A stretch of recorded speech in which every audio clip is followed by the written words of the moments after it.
जब कोई पुरुष किसी स्त्री का पीछा करना छोड़ देता है तो बाहर से देखने पर ऐसा लगता है कि स्त्री को कोई फर्क नहीं पड़ता, मानो उसने पहले ही उसे नजरअंदाज कर दिया हो। मानो वो मजबूत है, स्वतंत्र है और उसे किसी की जरूरत नहीं। लेकिन सच्चाई यह है कि उस पल स्त्री के भीतर कुछ बहुत गहराई में टूटता है, कुछ ऐसा जो शब्दों में आसानी से नहीं कहा जा सकता, क्योंकि स्त्री का दर्द जोर से रोने में नहीं बल्कि चुपचाप सोचते रहने में छुपा होता है। वो बाहर से सामान्य दिखती है, मुस्कुराती है, अपने काम में व्यस्त रहती है, लेकिन भीतर ही भीतर उसका मन बार बार उसी एक सवाल पर लौटता है, वो क्यों रुक गया? स्त्री के लिए पीछा सिर्फ ध्यान नहीं होता, वो सुरक्षा का संकेत होता है, मान्यता का प्रमाण होता है, ये एहसास कि कोई उसे चुन रहा है, उसे महत्व दे रहा है। और जब अचानक वो ध्यान, वो मैसेज, वो कॉल, वो इंतजार सब बंद हो जाता है तो स्त्री का मन इसे सिर्फ दूरी नहीं मानता, वो इसे अस्वीकृति की तरह महसूस करती है। और ये अस्वीकृति उसके आत्ममूल्य को झकझोर देती है, क्योंकि भले ही वो कहे कि मुझे फर्क नहीं पड़ता, लेकिन अवचेतन स्तर पर उसका मन खुद से सवाल करने लगता है, क्या मैं कम पड़ गई? पहले पहले स्त्री इस बदलाव को स्वीकार नहीं करती। वो खुद को समझाती है कि शायद वो व्यस्त होगा, शायद उसे कुछ काम आ गया होगा, शायद ये अस्थायी है। और इसी उम्मीद में वो खुद को बार बार फोन देखने से रोक नहीं पाती। हर नोटिफिकेशन पर दिल हल्का सा उछलता है और हर बार जब उसका नाम नहीं होता तो भीतर एक हल्की सी निराशा और गहरी हो जाती है। वो खुद से लड़ती है कि वो उसे मैसेज न करे, लेकिन मन के किसी कोने में ये इच्छा लगातार बनी रहती है कि वो एक बार पूछ ले, सब ठीक है? लेकिन जैसे जैसे दिन गुजरते हैं और पुरुष की चुप्पी स्थायी होने लगती है, स्त्री का मन दूसरा चरण शुरू करता है, अहंकार का। अब वो खुद को मजबूत दिखाने की कोशिश करती है, सोशल मीडिया पर ज्यादा एक्टिव हो जाती है, अपनी तस्वीरें डालती है, खुश दिखने की कोशिश करती है, जैसे वो दुनिया को साबित करना चाहती हो कि उसे कोई फर्क नहीं पड़ा। लेकिन असल में ये सब उस खालीपन को ढकने का प्रयास होता है जो पीछा रुकते ही उसके भीतर पैदा हो गया है। क्योंकि जब कोई पुरुष पीछा करता है तो वो स्त्री के जीवन में एक ऊर्जा भर देता है, एक स्थिरता, और उसके जाने से वही ऊर्जा अचानक गायब हो जाती है। धीरे धीरे स्त्री खुद की तुलना करने लगती है। वो सोचने लगती है कि कहीं उसकी जिंदगी में कोई और तो नहीं आ गया, कहीं वह किसी और को वही ध्यान तो नहीं दे रहा जो पहले उसे देता था।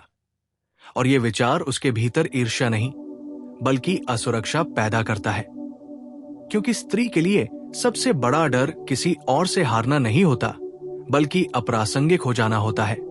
ये महसूस करना कि वो अब किसी की प्राथमिकता नहीं रही, और यही भावना उसे अंदर से सबसे ज्यादा चोट पहुंचाती है। फिर एक समय ऐसा आता है जब स्त्री को एहसास होने लगता है कि अब वो वापस नहीं आएगा, और यही वो मोड़ होता है जहां दर्द अपने सबसे गहरे रूप में बदल जाता है। अब वो बार बार अतीत को दोहराती है, हर बातचीत, हर हंसी, हर मुलाकात को याद करती है और खुद से पूछती है, क्या मैंने कुछ गलत कहा? क्या मैंने ज्यादा दूरी बना ली? क्या मुझे पहले कुछ अलग करना चाहिए था? ये आत्मविश्लेषण धीरे धीरे आत्मालोचना में बदलने लगता है और स्त्री खुद को दोष देने लगती है। इस चरण में स्त्री अक्सर खुद को अकेला महसूस करती है, क्योंकि वो ये दर्द किसी को बता नहीं पाती। समाज ने उसे सिखाया है कि मजबूत दिखना जरूरी है, कि किसी पुरुष के जाने से टूट जाना कमजोरी है, इसलिए वो सब कुछ अपने भीतर दबा लेती है। और यही दबा हुआ दर्द उसे रातों में सोने नहीं देता। वो तकिए पर लेटकर वही सवाल दोहराती रहती है, अगर वो लौट आए तो मैं क्या करूंगी? और इस सवाल का कोई स्पष्ट जवाब उसके पास नहीं होता। लेकिन एक गहरी सच्चाई ये भी है कि जब पुरुष पीछा करना छोड़ देता है तो वो स्त्री को पहली बार खुद से मिलने का मौका देता है, क्योंकि अब वो सारा ध्यान बाहर नहीं बल्कि भीतर की ओर मुड़ने लगता है।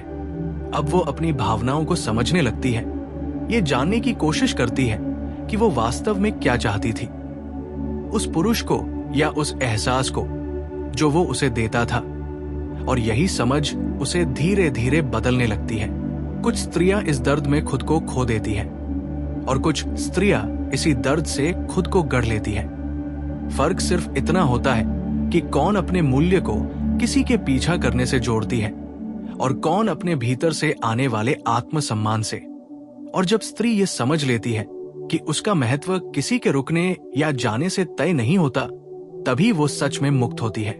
अंत में जब स्त्री पूरी तरह स्वीकार कर लेती है कि पुरुष का पीछा करना रुक चुका है, तब वह या तो भावनात्मक रूप से और मजबूत बन चुकी होती है या फिर पूरी तरह टूट चुकी होती है। लेकिन दोनों ही स्थितियों में वो पहले जैसी नहीं रहती, क्योंकि ये अनुभव उसे ये सिखा देता है कि ध्यान आकर्षण हो सकता है, लेकिन आत्मसम्मान स्थायी शक्ति है। और जो स्त्री ये सीख लेती है, वो फिर कभी किसी के पीछा छोड़ने से खुद को छोटा महसूस नहीं करती। और जब स्त्री इस नए रूप में खुद के साथ चलना सीख लेती है, तब उसके भीतर एक और सूक्ष्म लेकिन निर्णायक परिवर्तन शुरू होता है। अब वो भावनाओं से भागती नहीं, बल्कि उन्हें देखने लगती है। वो ये नहीं कहती कि उसे किसी की जरूरत नहीं, बल्कि ये स्वीकार करती है कि उसे जरूरत थी। लेकिन अब वो उस जरूरत को किसी एक व्यक्ति के कंधों पर नहीं डालती, क्योंकि अब वो समझ चुकी होती है कि जब उसने अपना सारा भावनात्मक बोझ उस पुरुष पर रखा था, तब उसका पीछा करना ही उसके लिए शक्ति का स्रोत बन गया था। और जैसे ही वो शक्ति हट गई, वह खुद को कमजोर महसूस करने लगी। लेकिन अब वो उस कमजोरी को नकारती नहीं, बल्कि समझती है। वो जानती है कि प्रेम की चाह कमजोरी नहीं होती, लेकिन किसी के ठहरने को अपनी कीमत बना लेना जरूर कमजोरी बन जाता है। और इसी समझ के साथ वो अपने व्यवहार में भी बदलाव लाने लगती है। वो अब तुरंत किसी से जुड़ती नहीं, जल्दी भरोसा नहीं करती, हर मीठे शब्द को सच नहीं मानती, क्योंकि उसने ये देख लिया होता है कि शब्दों से ज्यादा महत्वपूर्ण निरंतरता होती है। और यहीं पर स्त्री के भीतर एक गहरी परिपक्वता जन्म लेती है। अब वो आकर्षण और स्थायित्व के बीच का फर्क समझने लगती है। वो जान जाती है कि जो पुरुष सिर्फ पीछा करता है, वो अक्सर रुकने से डरता है, और जो रुकना जानता है, उसे पीछा करने की जरूरत नहीं पड़ती। ये समझ उसे शांत बना देती है। अब वो रिश्तों में बेचैनी नहीं ढूंढती, बल्कि स्थिरता ढूंढती है। और यही वो बिंदु होता है जहां स्त्री पहली बार सच में स्वतंत्र महसूस करती है, क्योंकि अब उसकी भावनाएं किसी के रिएक्शन पर निर्भर नहीं होती। वो खुश है तो इसलिए नहीं कि कोई उसे चाहता है, बल्कि इसलिए कि वो खुद को छोड़कर कहीं नहीं गई। लेकिन इस स्वतंत्रता के साथ साथ कभी कभी एक हल्की सी टीस भी लौट आती है। कुछ रातें अब भी होती हैं जब वो अचानक उस पुरुष को याद कर लेती है, बिना किसी कारण के, बिना किसी उम्मीद के। और उन पलों में वो खुद को रोकती नहीं, वो उस याद को आने देती है, क्योंकि अब वो जानती है कि याद आना कमजोरी नहीं, बल्कि इंसान होने का सबूत है। फर्क बस इतना है कि अब वो याद उसे नियंत्रित नहीं करती। अब वो उस याद के कारण खुद को मैसेज करने, जवाब खोजने या खुद को दोष देने की तरफ नहीं ले जाती। वो उस भावना को महसूस करती है और फिर उसे जाने देती है। और यही अभ्यास उसे भीतर से और मजबूत बनाता है, क्योंकि भावनाओं को दबाने से नहीं, बल्कि उन्हें समझने से ही मन स्थिर होता है। धीरे धीरे स्त्री ये भी महसूस करने लगती है कि उसके जीवन में जो पुरुष आता है या जाता है, वो उसकी कहानी का पूरा अध्याय नहीं होता, वो बस एक हिस्सा होता है। और ये एहसास उसे रिश्तों में संतुलन सिखाता है। अब वो खुद को पूरी तरह खोकर किसी को पाने की कोशिश नहीं करती। वो साथ चलती है, लेकिन खुद से आगे नहीं बढ़ती। और जब कभी वही पुरुष या कोई और पुरुष उसके जीवन में दोबारा प्रवेश करता है, तब वो पहले जैसी उत्सुक नहीं होती, पहले जैसी बेचैन नहीं होती।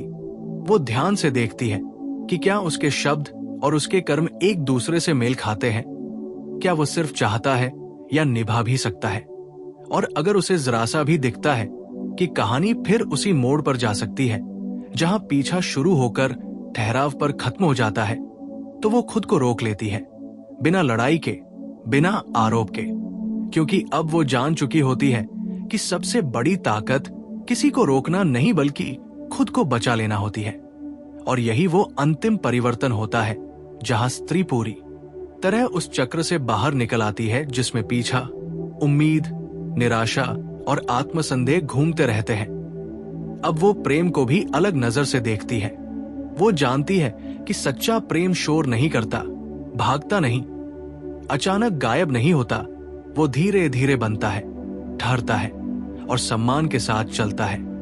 और अगर कभी उसके जीवन में ऐसा प्रेम नहीं भी आता तो भी वो खुद को अधूरा नहीं मानती, क्योंकि अब उसकी पूर्णता किसी और के रुकने से नहीं बल्कि उसके खुद के भीतर लौट आने से तय होती है। और यही वो जगह होती है जहां पुरुष का पीछा करना रुकना स्त्री के लिए दर्द का अंत नहीं बल्कि उसकी चेतना की शुरुआत बन जाता है। एक ऐसी शुरुआत जहां वो अब किसी के पीछे नहीं बल्कि अपने जीवन की दिशा में आगे बढ़ रही होती है। जब समय बीतता है और पुरुष की अनुपस्थिति स्थायी सच्चाई बन जाती है, तब स्त्री के भीतर एक और गहरा चरण शुरू होता है।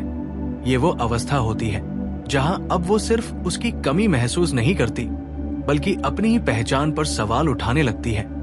वो सोचने लगती है कि क्या वो वही स्त्री है जिसे वो पहले समझती थी, क्योंकि जब तक कोई उसका पीछा कर रहा था तब तक वो खुद को खास महसूस करती थी, चुनी हुई महसूस करती थी। और अब जब वो चयन समाप्त हो गया है तो उसे लगता है जैसे उसकी पहचान भी किसी के निर्णय पर टिकी थी। और यही एहसास सबसे खतरनाक होता है, क्योंकि ये स्त्री को अंदर से खोखला करने लगता है।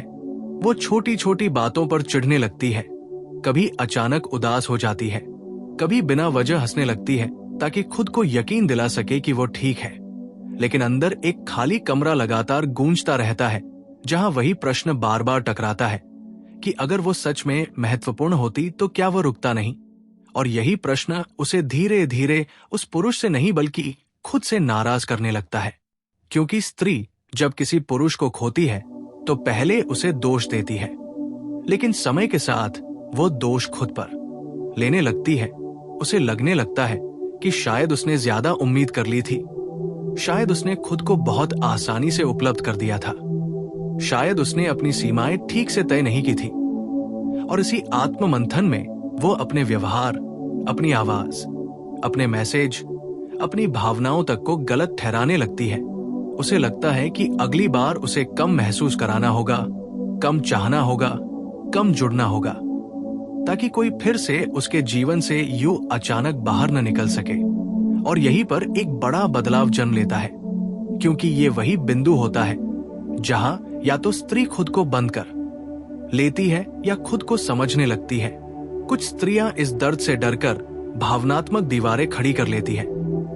वे अगली बार किसी को भी पूरी तरह भीतर नहीं आने देती। वे हंसती हैं, लेकिन भरोसा नहीं करती। वे बात करती हैं, लेकिन जुड़ती नहीं, क्योंकि उनके मन में ये गहरी धारणा बैठ जाती है कि पीछा एक दिन रुक ही जाता है।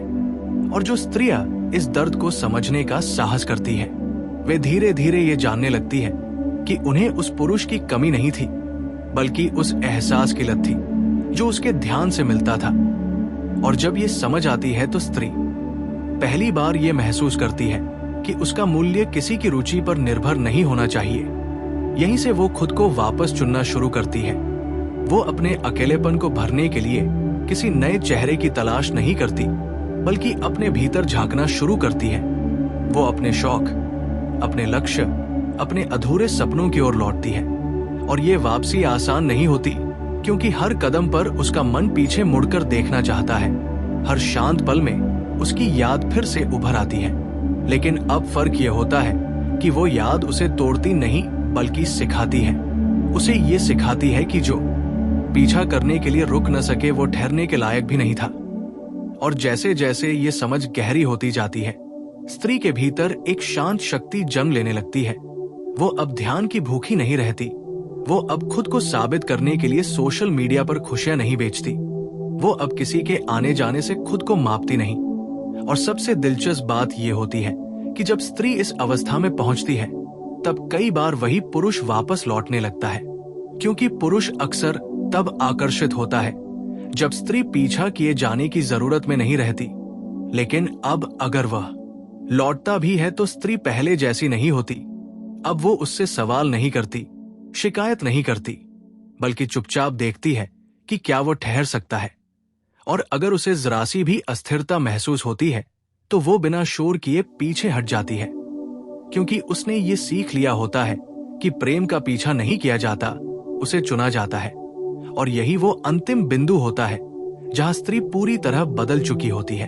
अब वो उस पुरुष के जाने को अपनी हार नहीं मानती, बल्कि एक सबक मानती है। एक ऐसा सबक जिसने उसे खुद से मिलवाया, उसे ये सिखाया कि किसी का पीछा रुकना अंत नहीं होता, बल्कि कई बार ये शुरुआत होती है उस स्त्री के लिए जो अब किसी के पीछे नहीं बल्कि खुद के साथ चलना सीख चुकी है। और जब स्त्री इस स्तर तक पहुंच जाती है कि उसका आत्ममूल्य किसी पुरुष की उपस्थिति या अनुपस्थिति से हिलता नहीं, तब उसके भीतर एक बहुत शांत लेकिन बेहद शक्तिशाली बदलाव घटित होता है।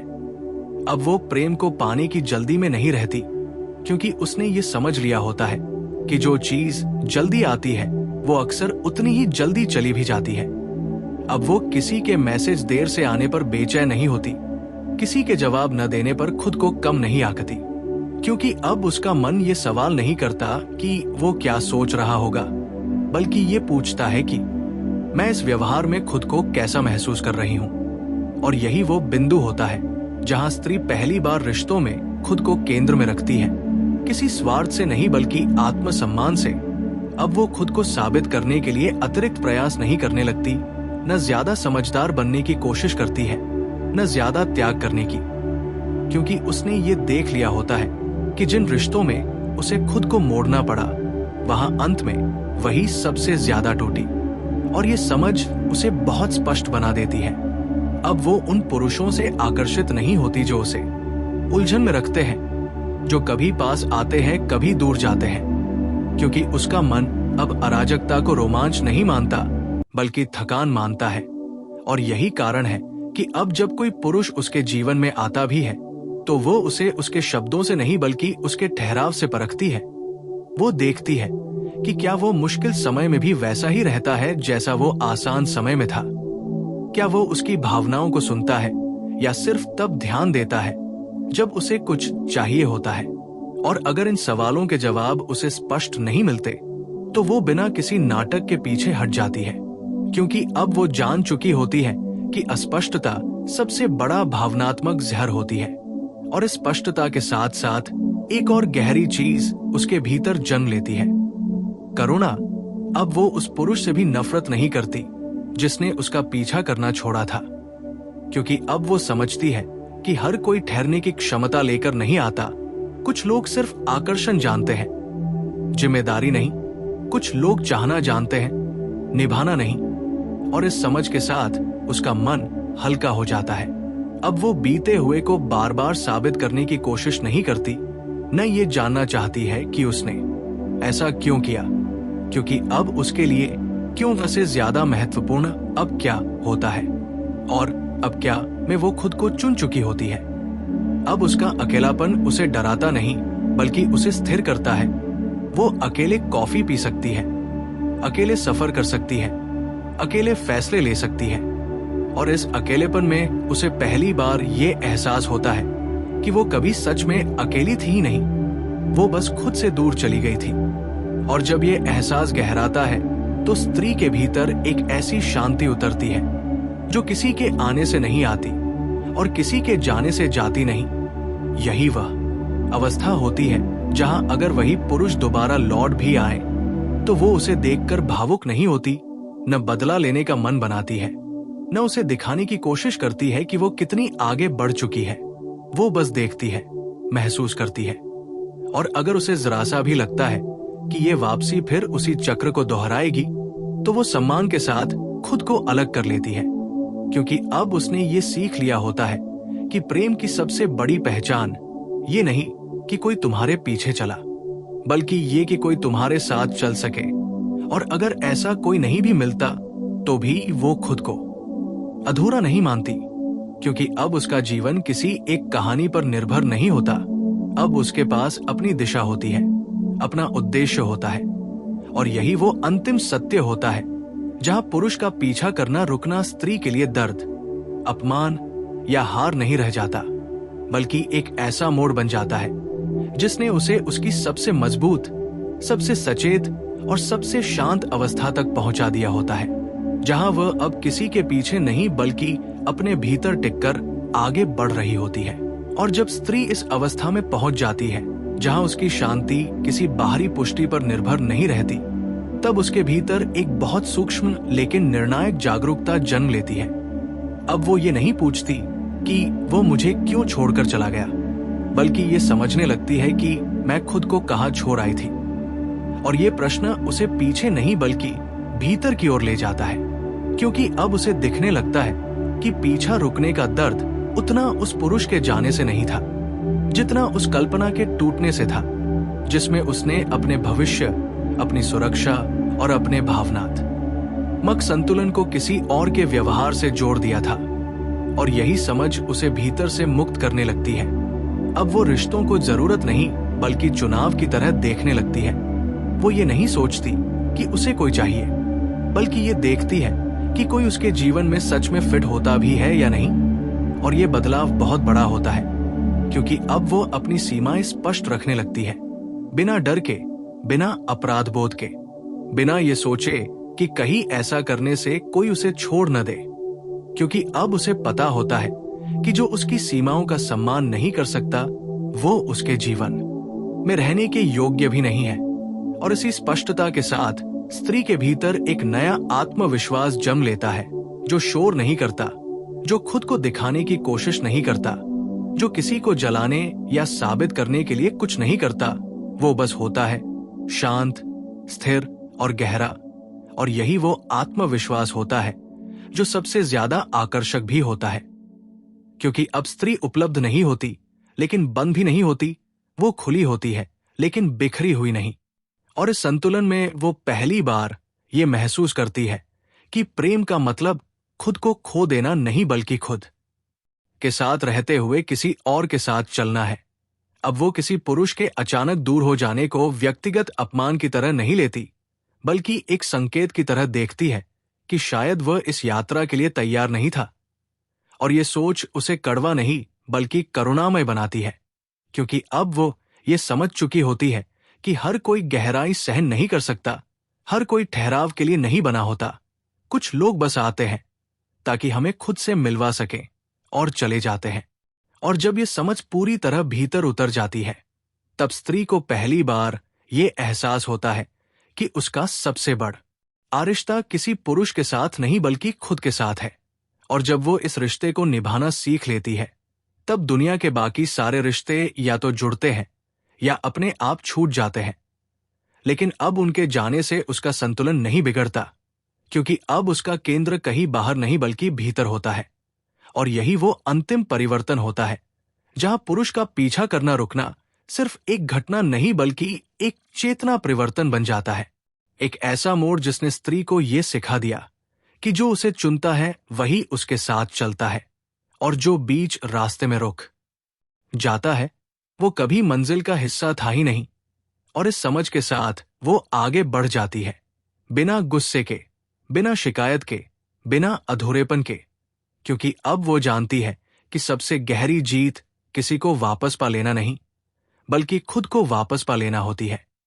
और यही वो बिंदु होता है जहां कहानी किसी पुरुष के जाने पर खत्म नहीं होती बल्कि उस स्त्री के जागने से शुरू होती है, जो अब किसी के पीछा छोड़ने से नहीं टूटती, क्योंकि उसने खुद को पकड़ना सीख लिया होता है।